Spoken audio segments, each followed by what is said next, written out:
just amazing. I'm going to bring out the amazing, talented cast. I'm just going to go through the family. First, please welcome Lupita Nyong'o.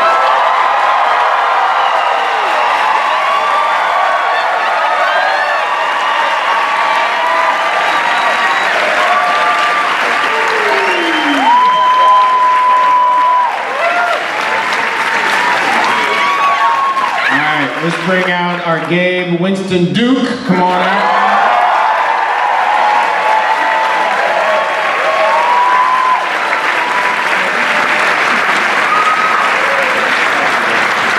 Our Zora and the Ombre Shahadi Wright Joseph.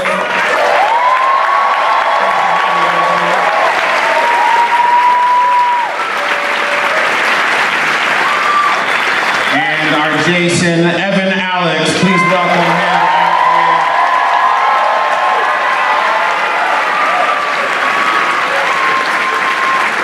These are the Wilsons.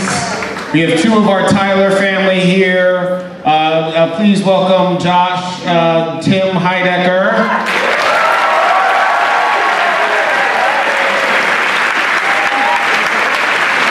And of course, Kitty Tyler, Elisabeth Moss, ladies and gentlemen.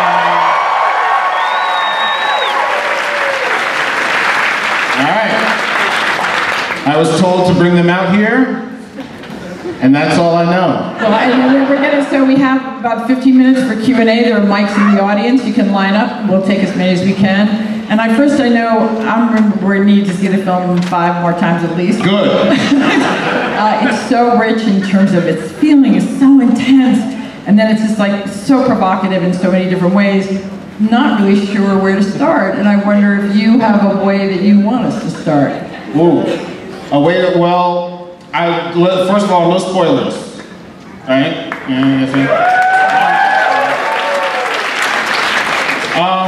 And you know, I think we have a gentleman here with a question. How's that for a start?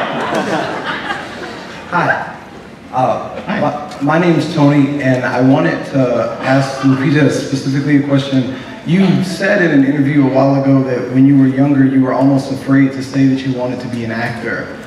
My question is, when did that fear go away? And I guess for everybody, as creatives, there's always a fear of embracing what you have. How did you overcome that?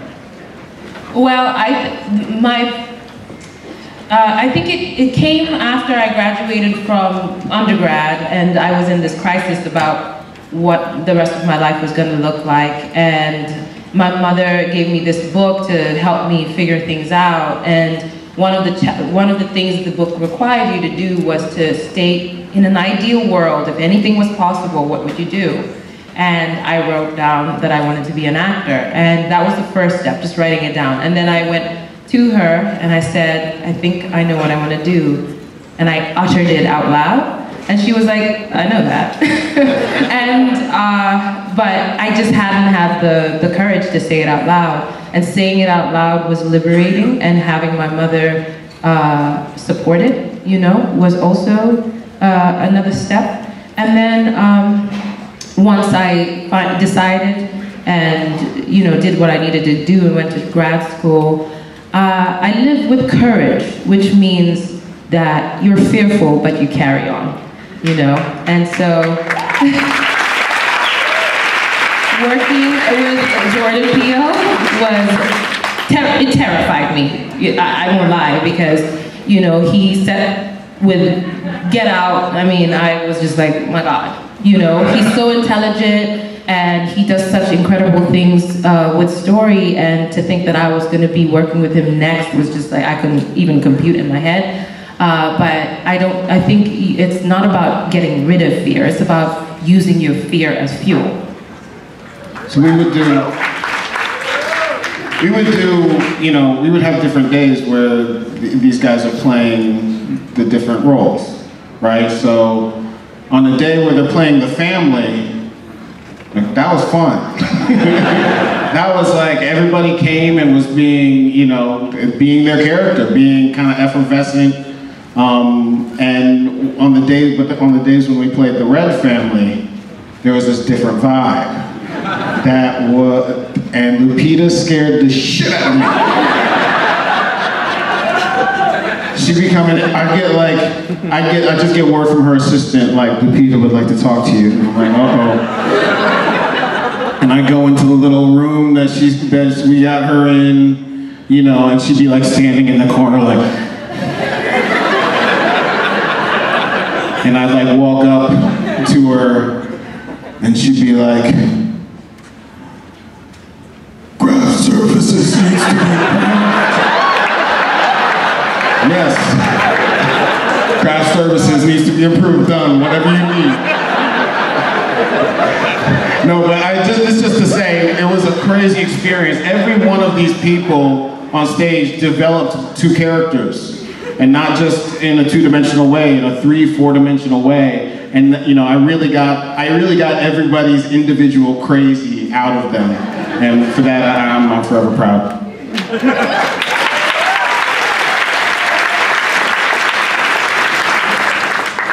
Go ahead. Hi. Well, you started to answer my question there, but I was just wondering, what is it like then to develop this entirely different character? Because as I'm watching the movie, it took me a minute to realize, oh, these aren't actually a copy of the people. This is the same actor playing both characters. So I just wanted to know, like, what it was like beforehand to develop that type of acting.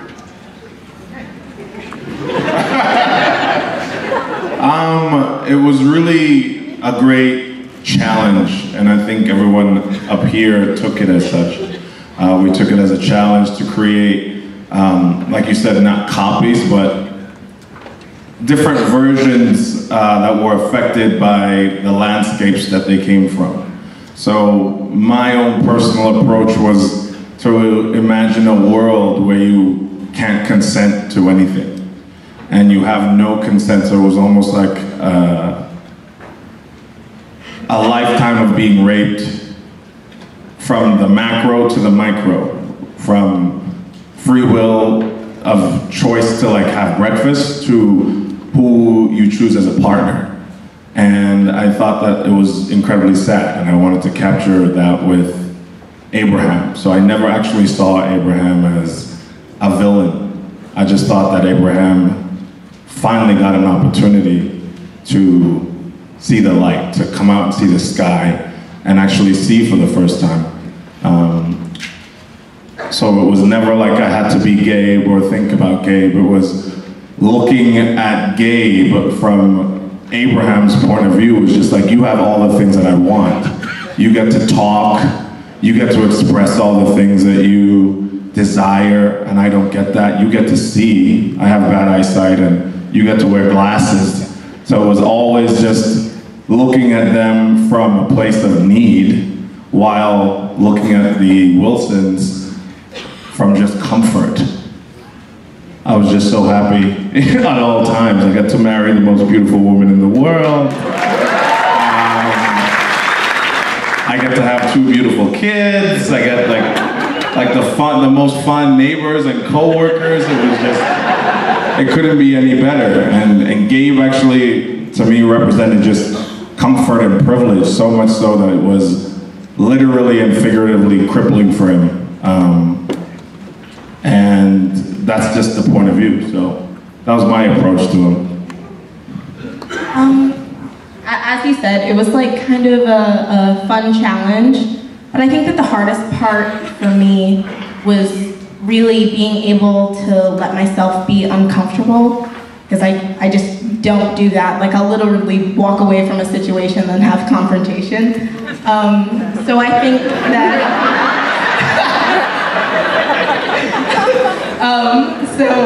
you know, Jordan helped me a lot with that.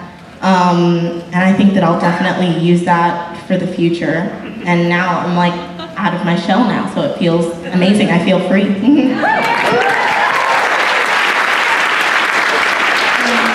Okay. This is the first time I've done this. So, like they said, it's like you have to understand your character to do your character. But for me, I'm very scared of this stuff. Blood, scissors, nope. But when I was working with Lupita, Winston, Jordan, Shahadi, Tim, Emma. It was like acting is just playing around with your friends. Well, in a more serious way. Because my hardest part was the language. And also doing the Pluto, because I'm not that good at snapping my fingers.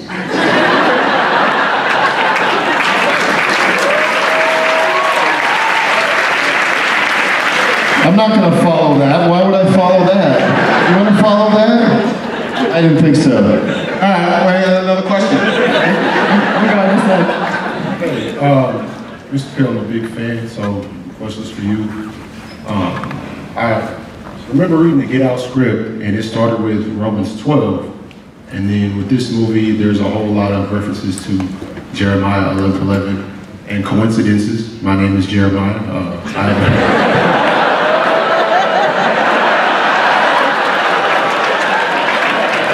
Security. And my younger brother's name is actually Gabriel too. So. And here we both are.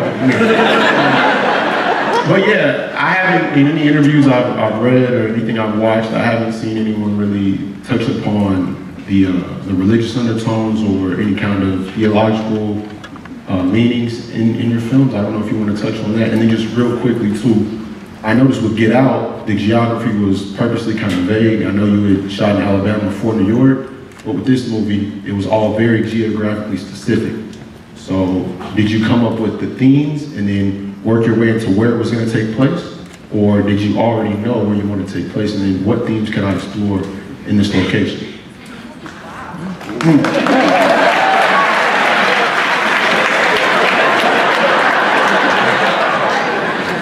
You said themes, right? Themes?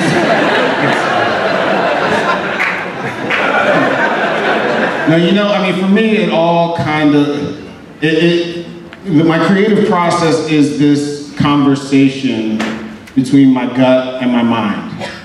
So, in the beginning, usually what needs to happen is I need to start with something that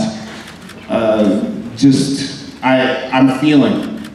Whether it's a dream that leaves me with some, you know, just condensed feeling, or a fear that's just there, and then I take that and I think about it. I try and analyze it.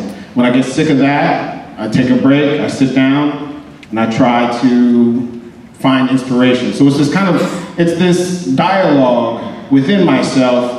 And, you know, I couldn't really tell you what comes first. Is it the place? Is it the themes? Is it, you know, is it references to the Bible or, you know, or movies or anything? It's all very fluid and analytical at the same time. So, anyway, bad answer, but. And just real quick, was Perfect Blue also an influence? I saw some Satoshi Kon or maybe Black Swan. Black Swan, I love Black Swan. And Perfect Blue, yes, the anime. I love that as well. Yeah, you know what you're talking about.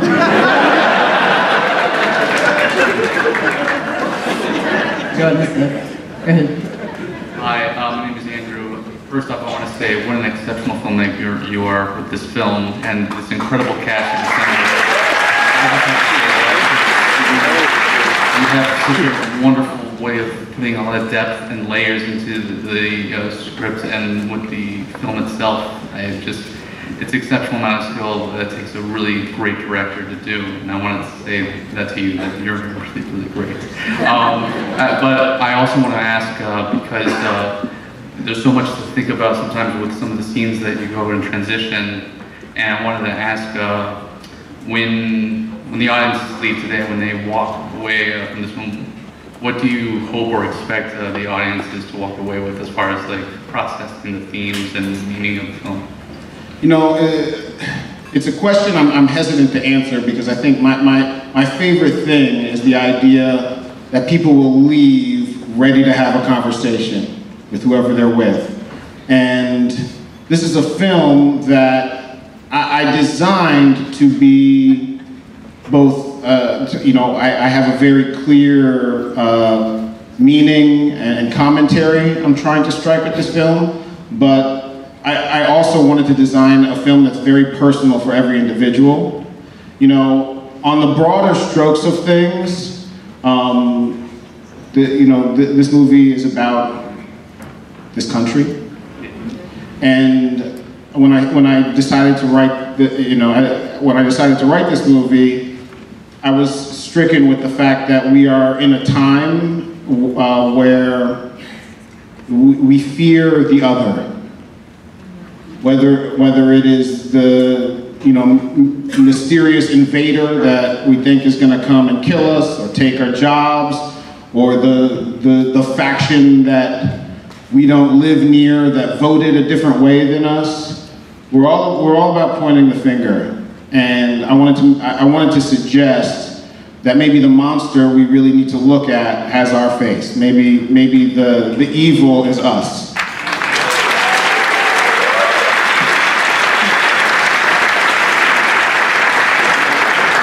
Very good point, thank you.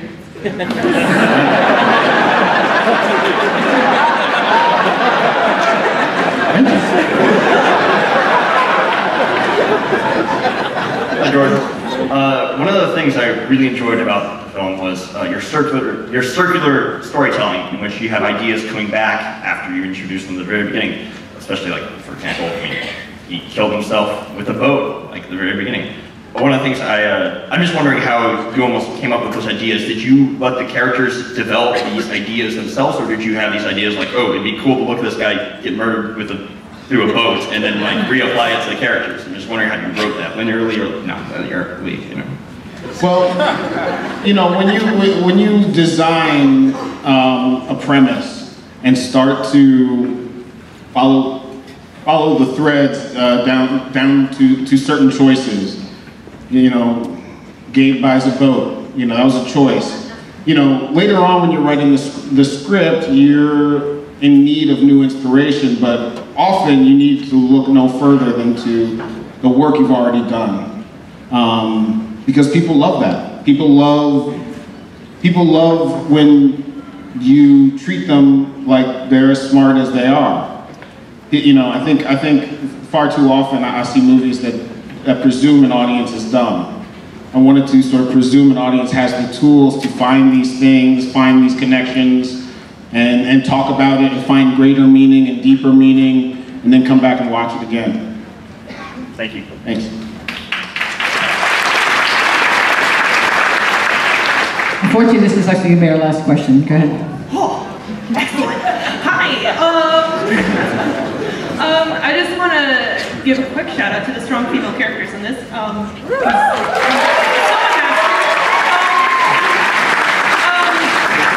my question is about like genre in film, because when you're talking about this as a smart film, because a lot of films don't assume that the audience is smart. So when you get a smart horror movie, oftentimes people will start calling it suspense, and they'll say, oh, it's not a horror, it's more of a suspense. And you saw that with Get Out. You see that with Silence of the Lambs, and I've even heard that with Jaws. And I guarantee you, you're going to see it with this. So, I forgot it. Oh my God. So, how do we address this, or do we even address this? Does genre even matter when things like this? Great question. You know, I'm obsessed with genre, and I'm obsessed with trying to both paint within the lines of the horror genre, but also to kind of push the boundaries of what that means. Ultimately, it doesn't matter. We as human beings are obsessed with categorization. We're obsessed with putting things in boxes to the point where, you know, the debate of what genre Get Out was became the conversation itself. So, you know, I mean, my answer has a certain duality in it too. I love genre. I love things that are quintessentially horror. you know, at the same time, you know, who really cares?